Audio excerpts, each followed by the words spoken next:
Bonjour à tous, aujourd'hui je suis chez CPM Industrie spécialisée en chaudronnerie fine dans le domaine de l'aéronautique et de l'industrie et on va parler apprentissage avec notre apprenti Baptiste et son tuteur Benoît.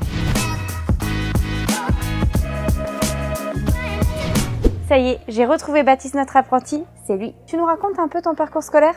J'ai fait un bac littéraire et j'ai commencé un cursus aux Beaux-Arts et au final, au bout de 2 mois, j'ai arrêté parce que ça m'intéressait plus. Et à partir de là, j'ai commencé à m'intéresser au milieu professionnel et donc à chercher une formation en alternance en chaudronnerie. Le métier de chaudronnier, c'est quoi?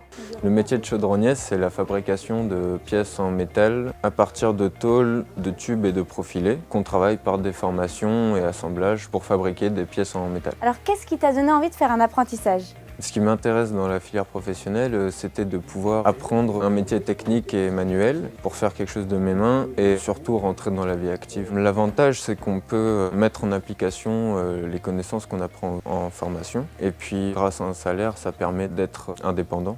Et est-ce que c'est difficile de trouver une entreprise? Il y a des moyens mis en place comme la mission locale, des organismes comme ça qui nous permettent de rencontrer des professionnels, il y a des événements comme des salons. Après ça vient de soi quoi, faut se donner les moyens.